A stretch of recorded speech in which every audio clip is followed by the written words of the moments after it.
What is going on, everyone? Welcome to this week's edition of the Touchline Talk Show. Thank you so much for joining. Really good show in store. We're going to touch on some of the biggest sort of developments of the last week, as we usually do, and then we're going to check in on the U.S. women's national team, how they are looking heading into the semifinals of the CONCACAF W Championship, as well as the Euros, what has happened this week as we're getting some clarity as to kind of what this final match day is going to look like, and some more data on these teams and potentially how they're going to fare moving forward. And every time somebody plays, it feels like there's another twist in the tail. Your perceptions change a little bit. So we're going to talk about all of that, but we're going to start with two major developments. The first of which is Wayne Rooney, in very quick and impressive fashion, returning to DC United. It seems like this happened very, very quickly. All of a sudden, he was at the airport in DC, and all of a sudden, he was unveiled at a press conference in a matter of days. Obviously, there was some kind of communication before that, but this is the direction DC United are headed. And there are two main areas of criticism I've seen of this hire, and I want to debunk both of them. But first and foremost, it just needs to be acknowledged, this club needs excitement and energy and something interesting in the worst way possible. They have nothing to draw people to them, to Audi Field, in a market that, of course, is very competitive with all of the other teams. Now, they don't have many that are particularly great at the moment, but you are competing for attention because you are in a major sports city. It's not like you have one or two teams you're competing with. You're talking about the Capitals, the Nationals, the Commanders. You go down the list, and I feel like I'm missing another team. Oh, and the Wizards. That's the other team. The point being, you've got to be something special as DC United. You either have to be really good or you have to be really interesting to get people in that city to prioritize you over these other teams. For the last decade or so, that has not really happened. And the one time it did, it's because Wayne Rooney showed up. And Wayne Rooney did a terrific job, not only performing on the field and actually delivering tangible results, but being that ambassador and getting people to care. Partially because of his name and partially because what he was actually doing on the field. You know, you always have where he ran back 50 yards or whatever it was to make the slide tackle to set up Lucho Acosta's goal, that kind of stuff. He was invested in this club, and it showed. So before you even start talking about what this actually means, does it make sense, is it a good idea, I just want to take a second to consider the question, is there anybody who would have thought about taking this job that checks the marketing boxes and the excitement boxes the way Wayne Rooney does?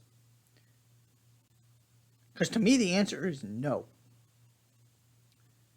Because he's already been at this club, he's already familiar with the fans are familiar with him, and of course, he's Wayne Rooney.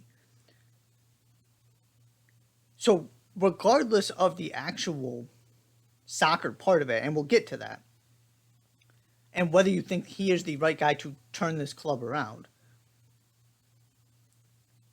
there is something to be said for the fact that at least they're trying to do something to get themselves relevant again. Sometimes that is what you have to prioritize. And I'm not blaming DC United one bit if that was at least some of, if not a decent amount of, the thought process here. Because it doesn't matter if you get fourth in the East if you're not actually competing for MLS Cup and you don't have a team that's interesting, a team that's exciting, a team that gives people a reason to pay attention. Wayne Rooney showing up again gives people a reason to pay attention. On to the two areas of criticism I'm seeing a lot of. The first one is, and I think this is coming more from England, but this is a backward step for Wayne Rooney.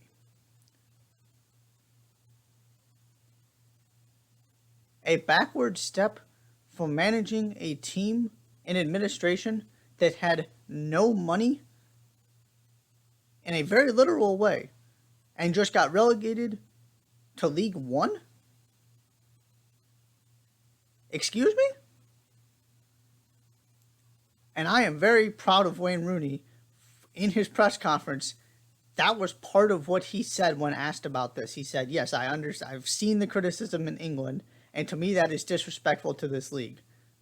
Round of applause, bravo, Wayne Rooney, because you are spot on.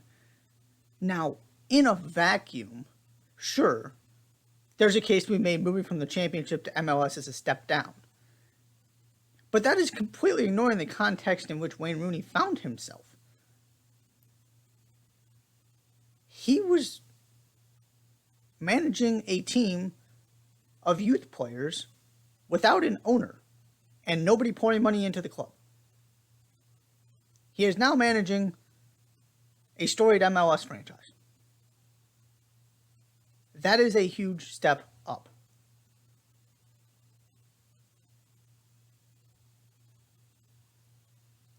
Okay, I would feel differently about this if it was West Brom, Huddersfield, potentially with what they did this year. But some of these teams who are actually consistently at the top of the championship. You even take away all the points Derby got knocked for the administration and the financial issues. They still weren't great. He was not managing a top-tier championship team. MLS is simply better. It is a better job. I don't want to hear otherwise.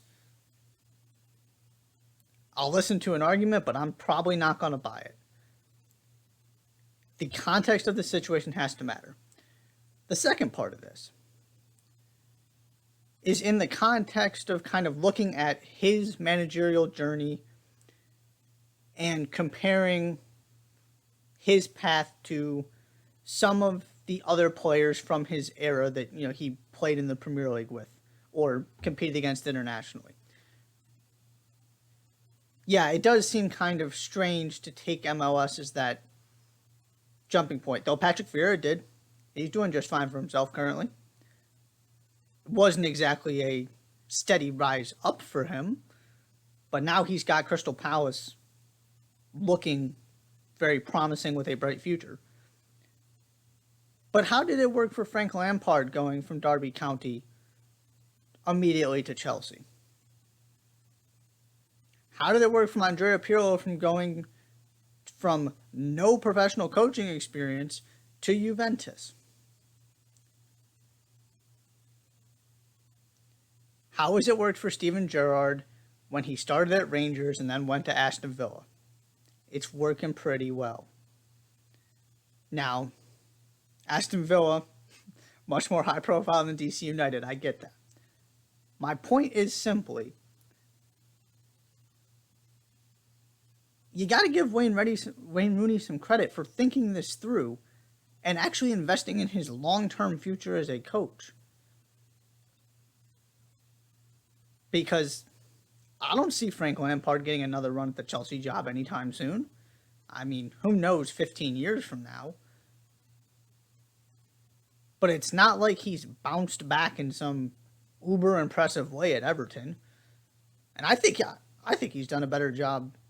I feel like I have a higher opinion of what he did at Everton so far than most people. Maybe I'm wrong on that.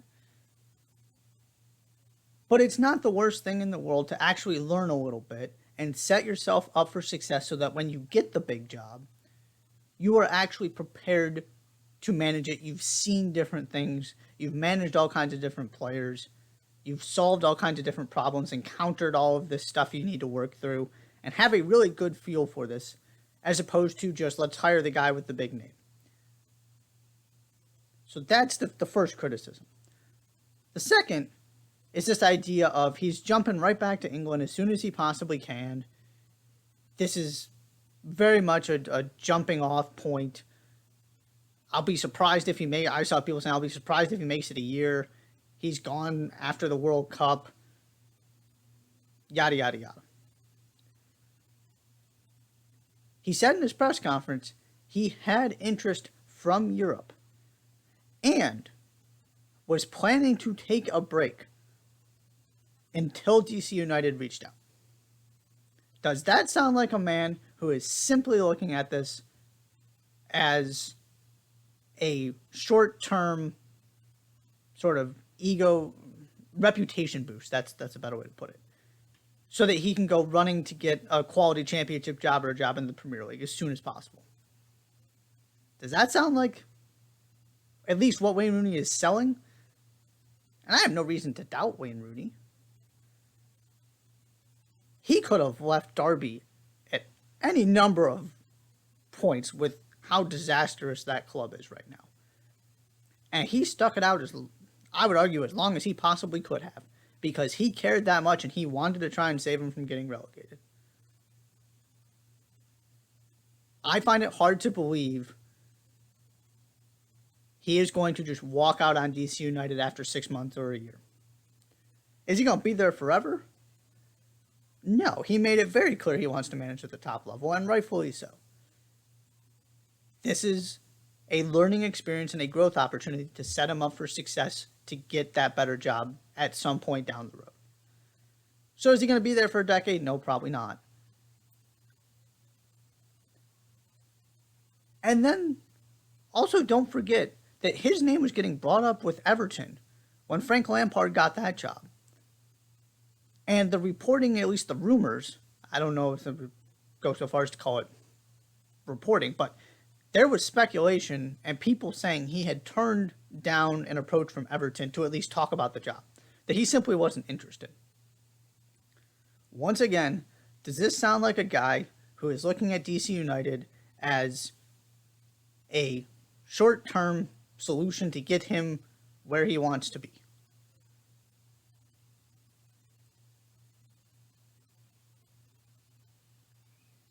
To me, he checks every box for DC. I think this is a home run. He is going to get you the eyeballs, the entertainment value, people talking about the club again. You don't have anything to lose, so you might as well take a chance on an inexperienced manager. And it looks like this guy can really coach. You can't deny the body of work he put together at Derby.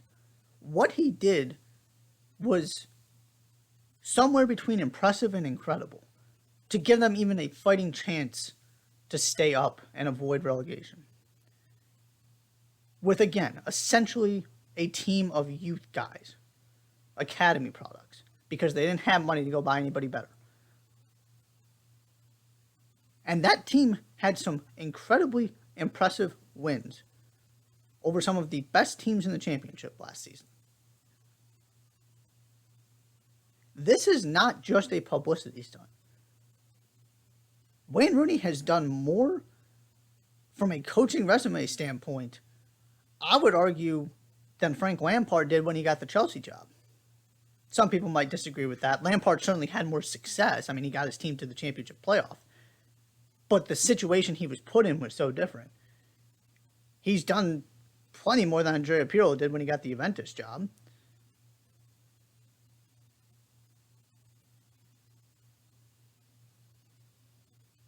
I don't see any reason why he can't actually start turning this thing around. And you've got some DP slots you can use.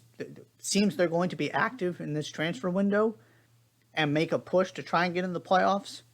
I'm skeptical that happens. But at least you're trying to build something toward next season where you can hit the ground running and be a playoff contender. And if this works, to me, there's every chance his next job is one in the Premier League. And ultimately, my guess is he wants the Manchester United job, or potentially the England job. There's going to be at least another step in between those. But he turned down his boyhood club, said he wasn't interested in that job. He was planning, at least reportedly that is how that went. He was planning to take a break, despite the fact he had offers from Europe, until DC United called.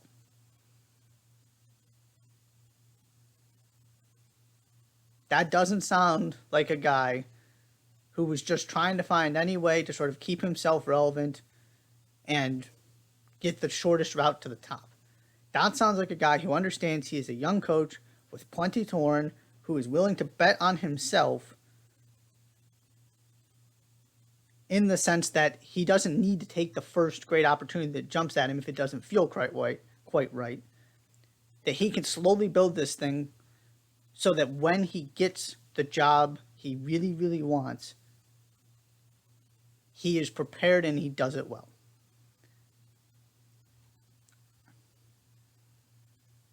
To me, this is a perfect fit for everybody. And I would not be surprised if DC, by this time next year, is significantly better. And we are talking about Wayne Rooney as a very, very good coach. We haven't seen his body of work just isn't big enough yet to figure out exactly what kind of coach he is. But the early returns have been awfully impressive. And now he's got a chance to do it at a higher level with less eyeballs, less pressure at DC United. The other big piece of news that became official just today, Wednesday, is Raheem Sterling moving from Manchester City to Chelsea. This has been in the works for weeks. It was just a matter of getting everything finalized, all the details sorted out. That has now happened. He is with Chelsea. He sent out his thank you, Manchester City. Chelsea have unveiled him. And I'm just always fascinated and enjoy talking about Raheem Sterling because if it's possible for a player to both be underappreciated and overrated, I think Raheem Sterling is at the top of that list for me. He has dealt with so much nonsense and ridiculousness throughout his career, and yet has still managed, at the age of 27, to be in the top 30 in Premier League history in goals and in the history of the English men's national team. I pointed out in my England preview that dropped today for the World Cup, no player in England has played more minutes at major tournaments since the 2014 World Cup than Raheem Sterling. Raheem Sterling averaged 15 goals and 7 assists per Premier League season in his time at Manchester City. The most he started was 31 games. So yes, he got plenty of playing time. He was in that 20 to 30 range pretty much every season. From 2017-18 through 2019-20, he had 55 goals and 21 assists in the Premier League. He is a very, very, very good player who has been indispensable to his country. At a time when England has not had a lot of impressive wingers, he has been the one rock-solid, reliable source. And don't forget that run he had in that 19-20 range where there was some real conversation about whether we needed to consider him a truly world-class player and among the best in the world. I was always skeptical of that for reasons I'm going to get to in a minute, but that is the level he reached at one point. And he just produces year after year after year.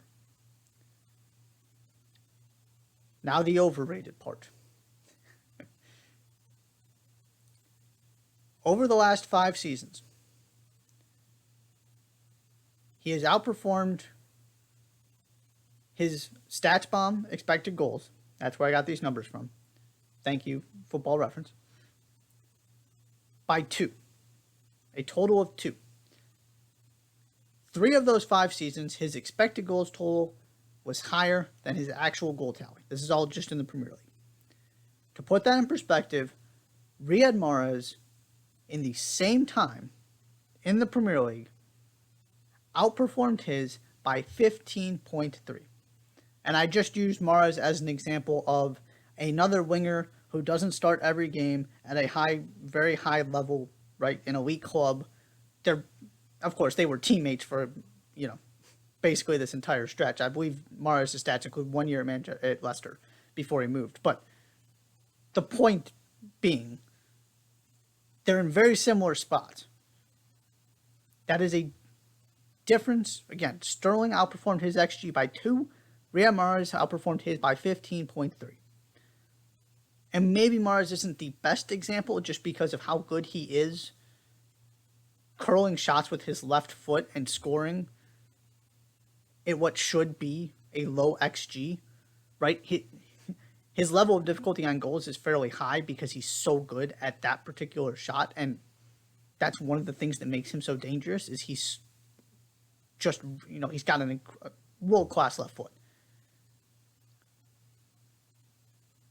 But when you go back and look at so many of Raheem Sterling's goals, before we even get to the misses, so much of it is poaching, right? It's tap-ins, it's being in the right spot, which is important. But a lot of it was created through the Manchester City system. You don't see as much individual creativity and individual moments as you do for a Mahrez or a Kevin De Bruyne, or you can go down the list. And then there is the reality, and this is why I wanted to go to the expected goals to see if my theory about this was correct. Because outperforming it by 2 sounds great, but the reality is expected goals totals just across the board are lower than you would think. Very rarely is the XG of a game higher than the actual score because, of course, these are the best players in the world. So being above it by 2 over 5 seasons is way below the average. And to me, that is a commentary on A, the kind of scoring chances he gets, because so many of them are right in front of the net, and B, that he struggles to finish sometimes. And it's easy to point to, him with a couple high-profile misses and snowball into this narrative of he can't finish, he's a bad finisher, which goes back to this underappreciated, overrated, and all the nonsense he's had to deal with. And a lot of it's off the field stuff that has nothing to do with any of this. But there is some truth to the idea that he is not somebody that finds a way to score goals on those half chances kind of out of nothing, which is something you want if this player is going to be one of your focal points scoring. He never really was that at City. I mean, he scored 20 goals in the Premier League in a season.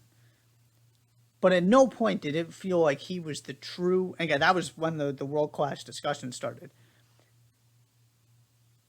But did it ever really feel like he was sort of anchoring City's attack?